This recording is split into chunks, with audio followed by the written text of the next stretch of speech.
여러분, 우리가 감사를 회복해야 되겠는데, 감사를 회복하는 데 있어서 참 우리에게 알맞는 말씀이 바로 누가복음 17장인 것 같아요. 누가복음 17장. 오늘 본문에 보면은 주님 앞에 고침을 받고 치료를 받은 10사람의 나병 환자가 등장합니다. 근데 그 10사람의 나병 환자 가운데 한 사람만이 돌아와서 주님 앞에 감사하며 주께 영광을 돌리고 있습니다. 주님은 안타까워하시면서 그 9은 어디 갔느냐고 말씀하고 계시죠. 오늘 이 말씀을 들으면서 나는 주님 앞에 돌아와 감사하며 영광을 돌리는 한 사람인지, 아니면 주님이 안타깝게 찾고 계시는 그 9사람은 어디 갔느냐고 찾고 계시는 그 9사람에 속한 사람인지 우리가 한번 자신을 돌아봤으면 좋겠어요. 자, 먼저 생각해 볼 제목은 은혜 받은 다수, 감사는 소수입니다. 은혜란 사랑 많으신 하나님께서 우리 죄 많은 인생들에게 값없이, 조건 없이 베풀어 주시는 호의, 그게 은혜예요. 은혜는 하나님의 사랑으로 말미암아 시작이 된 겁니다. 하나님의 사랑에 근거해서 그 은혜가 우리에게 전달이 됩니다. 그렇다면 여러분, 그 은혜를 받은 사람들, 우리들이 가져야 될 마음의 자세는 뭘까요? 감사예요. 근데 은혜가 하나님의 사랑에 근거했다면 감사는 진실된 믿음에 근거합니다. 왜 감사가 부족할까요? 진실된 믿음이 사라졌기 때문에 그렇습니다. 형식적인 믿음, 껍데기 믿음은 있을지 몰라도 진실된 믿음이 사라지면은 여러분, 정말 진정한 감사는 사라져버리는 거예요. 사랑하는 성도 여러분이요, 하나님은 그 큰 사랑으로 우리에게 놀라운 은혜를 부어 주셨습니다. 그렇다면 우리도 진실된 믿음을 가지고 주님 앞에 감사하며 살아야 되지 않겠습니까? 오늘 본문에는 예수님께 나와 그분의 능력으로 고침받은 10명의 나병 환자가 등장합니다. 여러분, 그런데 그들이 주님의 말씀하신 대로 가서 제사장들에게 너희의 몸을 보여라 라고 주님이 말씀하셨거든요. 그 말씀대로 순종하여 가다가 고침받았어요. 여러분, 그 당시에 나병이 발병이 되거나 나병이 치유됐을 때 발병되는 것을 판정하는 것도 제사장의 몫이고, 치유되었다고 선언하는 것도 제사장의 몫이에요. 제사장이 그렇게 치유받았다고 인정을 해줘야만 그들은 단절됐던 곳에서 이제는 회복되어져서 동네로 돌아갈 수 있고 가족들의 품으로 돌아가 안길 수가 있는 겁니다. 왜냐하면 그 나병 환자라고 판정을 받는 순간부터는 동네로부터 떨어져 나가야 되는 거예요. 가족들로부터 단절이 되는 겁니다. 다른 사람들하고 어울리면 안 되는 거예요. 이 판정을 제사장이 많이 해줄 수 있기 때문에 예수님에게는 제사장에게 가서 너희들의 몸을 보여라 그랬어요. 가는 중에 고침을 받은 거예요. 얼마나 감격스러웠을까요?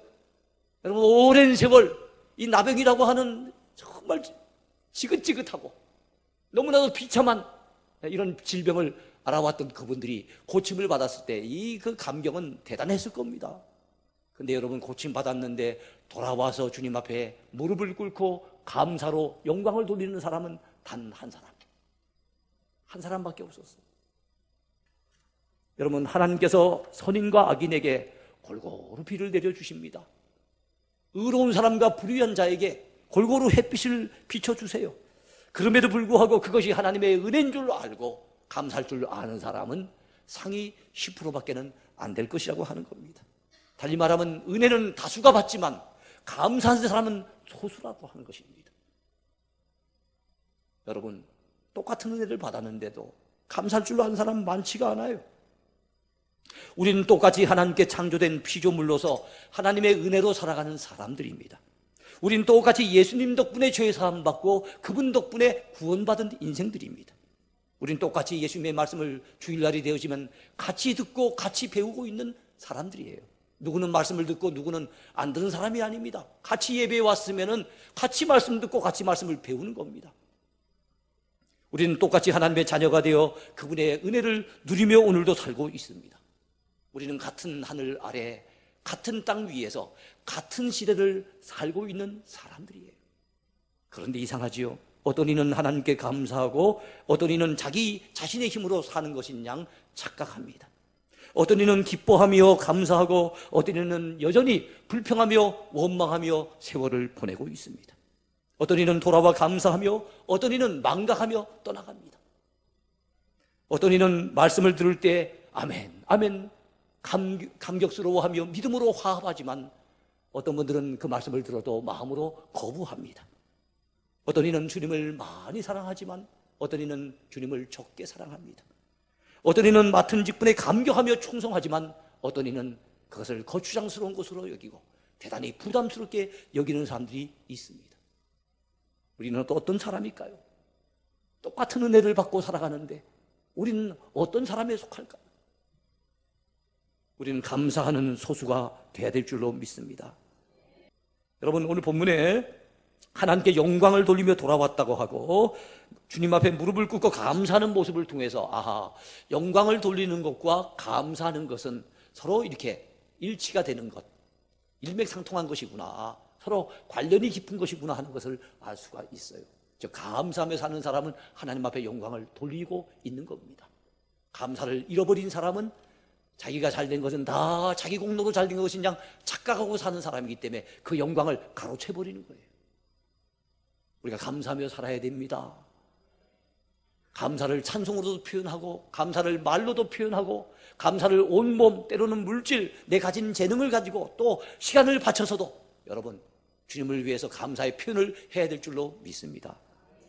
주께서 내게 베푸신 모든 은혜를 내가 여호와께 무엇으로 보답할까? 시편 116편에서 시인이 그렇게 고백하잖아요. 주께서 내게 베푸신 모든 은혜를 내가 여호와 앞에 무엇으로 보답할까? 여러분 보답하며 삽시다. 감사로 영광 돌리며 삽시다. 사도 바울은 우리에게 권면합니다. 너희가 먹든지 마시든지 무엇을 하든지 다 하나님의 영광을 위하여 하라 그랬습니다. 그래서 우리가 이렇게 다 표현해야 되는데 우리가 얼굴 표정도 우리가 은혜 받았거든 감사하거든 우리가 여러분 좀 밝은 얼굴로 사람들을 대해줬으면 좋겠어요. 예? 좀 전에 제가 이렇게 물끄러미 봤어요. 일부 예배 마친 다음에 예? 그 사람이 와가지고 감사하다 그러면서 당선자 누굽니다 그러면서 고맙다고 인사를 하는데 나가서 이렇게 인사를 받잖아요. 인사를 받으면 웃으면서 인사를 해주면 같이 웃으면서 받아주면 좋잖아요. 예? 아이고 이 양반이 뭐 자기 정치적인 일로 왔나 뭐 이 생각할지 모르겠지만은 이 무표정으로 나와는 아무 상관이 없다는 식으로 대꾸도 안 하고 나가는 분들이 상당수 있더라고요. 그래서 우리 교회 수준이 이 정도밖에 안 되나? 예? 좀 아쉬움이 있었어요. 예? 상대방이 누구라도 웃으면서 인사를 건네거든 웃으면서 받아줄 줄 아는 그 정도 수준을 우리가 돼야 되지 않겠습니까? 예? 꼭 그렇게 안 나오더라도 내가 먼저 다가서 웃으면서 다가서고 내가 먼저 손 내밀며 다가서고 내가 먼저 따뜻한 말 한마디 하면서 다가선다면 얼마나 하나님 앞에 영광이 되며 주변 사람들에게 기쁨을 안겨줄 수 있겠습니까? 여러분 우리의 표정 하나라도 말투 하나라도 우리는 은혜 받은 자다운 모습으로 살아가야 될 줄로 믿습니다. 두 번째입니다. 은혜를 깨달은 자의 감사합니다. 은혜를 깨달은 자의 감사. 자, 은혜 받은 다수, 감사는 소수인데 그 소수의 모습을 한번 같이 보는 거예요. 예? 이 소수의 모습을 보면서 이 한 나병 환자는 참 멋지구나, 참 멋지구나 하는 것을 생각해 볼 수 있어요. 여러분 나병에서 고침받은 것이 얼마나 감격스럽다는 걸 안다면 이 한 사람의 모습이 참 마땅한 모습이라고 여겨질 겁니다. 나병은 천형이라고 알려져 있어요. 한번 걸렸다 하면은 그 당시에는 고칠 수 없는 불치병이었어요. 사람의 힘으로는 어찌할 방법이 없는 거예요. 썩어 들어가는 자기의 육신을 보면서 얼마나 안타까울까요? 저는 손양원 목사님의 순교 기념관에 있는 여수를 여러 차례 찾은 바가 있습니다. 지난번에 갔을 때는 순교 기념관도 들러봤지만은 손양원 목사님이 사역하셨던 애양원이라고 하는 병원도 가봤어요. 지금은 애양병원이라 그래요. 그 병원에 과거에 선교사님들이 또는 손 목사님이나 또는 선교사님이 그들을 치료해줬던 장면들이 사진을 통해서 많이 거기 전시가 됐는데 그 모습들을 보니까 너무 끔찍해요. 너무 끔찍해. 나병이 걸리면 모습이 이렇게 되는구나 할 정도로 얼굴 모습 그리고 이 팔이라든가 이 몸의 모습들을 바라보니까 차마 뭐가 표현할 수 없을 만큼 끔찍한 모습이에요.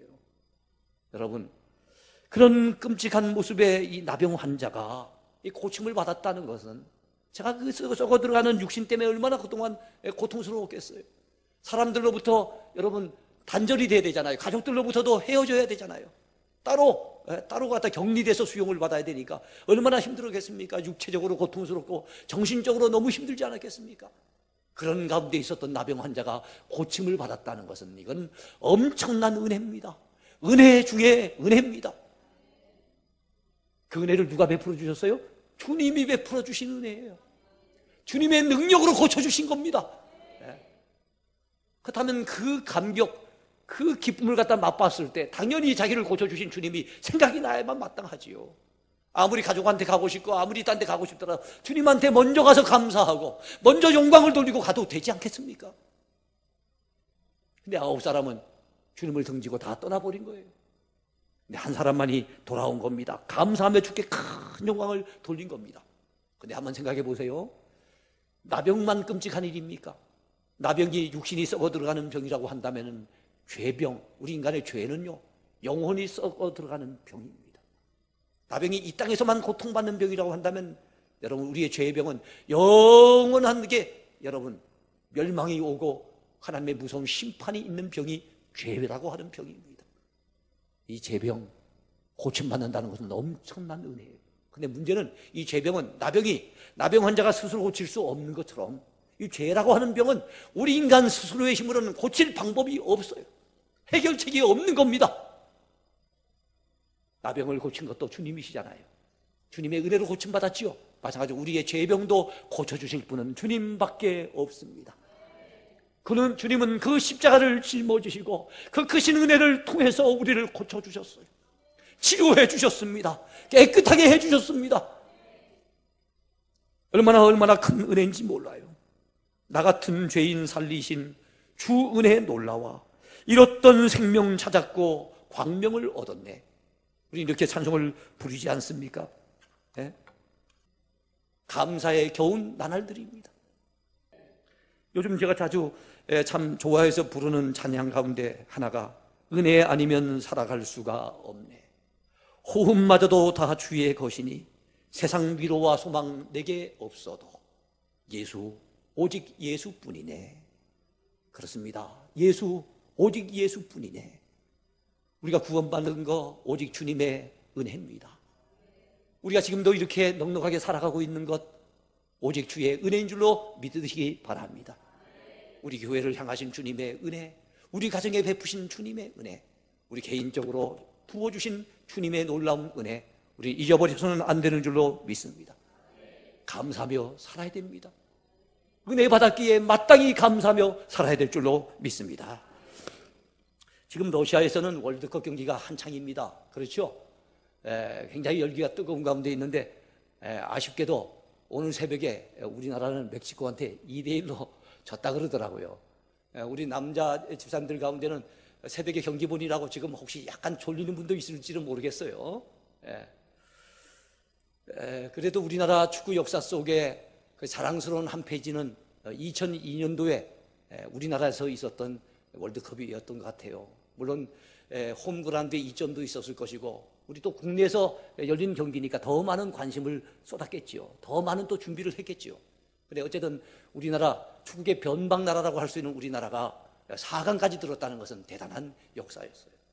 여러분 조별리그를 거치고 그리고 16강전, 8강전, 4강전을 거쳐오는 동안에 세계적인 강호 포르투갈, 이탈리아, 스페인 이런 나라들을 막 쓰러뜨리고 우리가 4강에 진출한 것 아닙니까? 기억나시죠? 그래갖고 막 차에서 경적을 울리고 막 온 동네방네가 비교적 서울에 비해서는 이 칠곡은 조용한 동네인데도 불구하고 여기도 그때 굉장히 시끄러웠습니다. 지금 생각해봐도 좋은 의미의 시끄러움이었어요. 자, 그런데 여러분 그때 4강에 올라가서 독일한테 1대0으로 집니다. 독일은 세계 최강이었어요. 그리고 난 다음에 여러분 3, 4위전에 밀려나는데 3, 4위전을 치르게 되는데 이 3, 4위전이 세계적인 화제거리가 됩니다. 왜냐하면 이 3, 4위전에서 우리는 어느 나라하고 싸우게 되죠? 포르투갈하고 같이 싸우게 되는데요. 터키.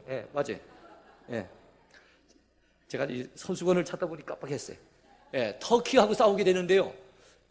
터키하고 경기가 대단했어요. 어디서 열렸는가 하면 대구에서 열린 겁니다. 3, 4위전이. 그런데 국기가 울려 퍼질 때, 애국가가 울려 퍼질 때 태극기가 나부끼는 건 마땅한 일이죠. 그런데 터키 국가를 울리는데 여러분 터키의 대형 국기가 관중석에서 확 떠오른 거예요. 이거 터키 선수들이 놀라에 자빠졌겠지요. 그리고 10시간이나 여러분 비행기를 타고 날아가야만 닿을 수 있는 곳, 저 머나먼 터키에서 TV를 지켜보고 있었던 터키 국민들도 대단히 놀랐을 거예요. 근데 이상하지요. 우리나라만 응원하는 게 아니라 터키를 향해서 같이 응원을 하는 겁니다. 그리고 끝난 다음에 여러분 그 터키 선수들하고 우리 선수들하고 우리가 3대2로 졌어요. 근데도 불구하고 우리가 어깨동무를 한 겁니다. 그리고 터키 선수를 향해서도 우레와 같은 박수, 우리 선수들에겐 격려의 박수를, 그 터키 선수들에겐 축하의 박수를 보낸 겁니다. 터키 선수 가운데 한 선수는 자기 아들을 갖다가 경기장으로 불러냈어요. 이 감격스러운 장면, 잊을 수 없는 이 장면을 자기 아들에게 보여주고 싶다면서 아들을 불러낸 거예요. 3골 가운데 2골을 넣었던 꽁지머리의 그 터키 선수가 여러분 뭐라고 얘기를 하는가 하면 지금까지 축구를 해오면서 이런 장면은 처음입니다. 그리고 앞으로도 없을 것 같습니다. 결코 잊을 수 없는 장면입니다. 자기 팀을 이긴 선수들을 향해 가지고 여러분 박수를 쳐주고 격려를 해주고 그러니까 그들이 놀란 거예요. 이것은 터키에 그대로 생중계가 되면서 터키 사람들의 마음을 갖다 흥분시키고 감동을 줬어요. 그 다음날 아침 여러분 조간신문에 어느 신문 기사 가운데 이런 문구가 있었답니다. 이런 대한민국 같으면 우리가 또 한 번 파병해 줄 수 있다. 이런 대한민국 같으면 우리가 군대를 또 한 번 파병할 수 있다라고 얘기한 거예요. 그만큼 그들은 감동을 받은 거예요. 그리고 난 다음에 여러분 놀라운 것은 그 다음에 월드컵이 있었던 그 다음에가 2003년도잖아요. 2003년도에 메이드 인 코리아 제품을 이 터키 사람들이 얼마나 열심히 사주는지 터키와 우리나라 교육이 57%가 껑충 뛰었습니다. 그 다음에 2004년도에는 71%가 뛰어버렸습니다. 뭡니까? 뭘 얘기하는 건가요? 저 사람들이 은혜를 아는가 보다. 이거예요. 터키는 우리나라를 늘 형제 나라라고 생각해온 나라였답니다. 왜냐하면 터키는 옛날에 고구려 변방에 있었던 돌골족이라고 하는 족속이 그들의 조상이거든요. 그런데 그들이 위구르에 의해서 결국엔 멸망을 당하면서 고구려 변방에 있었던 사람들의 상당수가 서쪽으로 소진해갖고 지금의 터키 땅에 이르러서 오늘날 터키를 갖다 이뤘대요. 터키. 그래서 돌고리 투르크 전사라고 얘기를 하지 않습니까? 투르크에다 EY를 붙이면 이게 터키가 되는 거거든요. 그래서 이 돌골족이 옛날부터 고구려 사람들하고 아주 친밀하게 지내는데 그들은 역사교육을 철저히 시킨답니다. 역사교육 시키면서 과거에 우리나라가 돌골 시대에 우리나라 주변에는 고구려가 있었는데 고구려하고 참 우리는 친하게 지내면서 형제나라처럼 그렇게 지냈다. 이렇게 교육을 시킨대요. 그래서 터키 사람들은 항상 우리를 형제나라라고 생각하고 있답니다. 그래서 6.25 때 미국과 영국 다음으로 터키에서 14,000명이나 되는 많은 뭡니까? 군대를 보내줬어요. 그래갖고 전사한 사람이 무려 1,000여 명입니다. 아마 그 3, 4위전을 하기 전에 우리나라 TV에서 터키에 대한 뭔가 많이 나가지 않았겠나 싶어요. 그래서 우리 대구 사람들이, 우리 대한민국 국민들이 터키 사람들의 고마움을 느꼈던지, 그래서 그것이 경기에 그대로 경기장에서 나타난 거예요. 그래서 응원을 하면서 그 고마움을 갖다 표시를 하니까 터키 사람들이 생각하기에 야, 저 사람들은 은혜를 아는 사람이네. 참 은혜를 아는 사람이네. 그러니까 마음의 문이 확 열려서 우리나라 물건을 그렇게 팔아주었다는 얘기지요. 여러분, 사람도 자기가 베푼 은혜에 대해서 알아주는 사람은 더 주고 싶어요.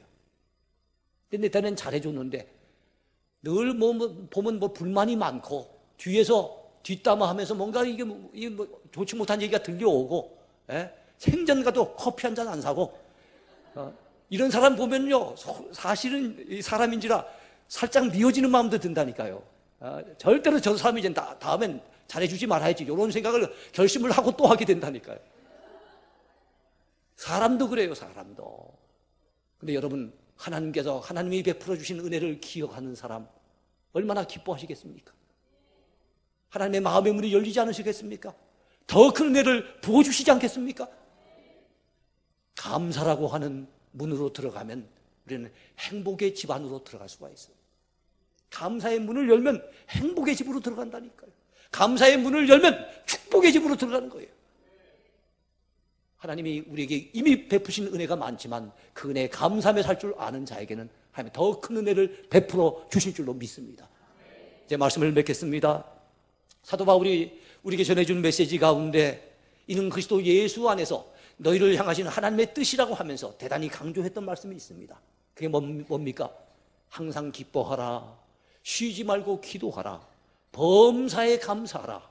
이는 그리스도 예수 안에서 너희를 향하신 하나님의 뜻이니라. 할렐루야. 우리나라 최초의 장로교 선교사님이었던 언더우드 선교사님은 이 구절을 너무너무 좋아했대요. 그래서 언더우드 선교사님의 비문에, 무덤 비문에 가보면 이 구절이 새겨져 있습니다. 그래요. 우리는 항상 기뻐하며 살아야 됩니다. 우리는 사노라면 힘들 때가 있겠죠. 그때는 쉬지 말고 기도하는 겁니다.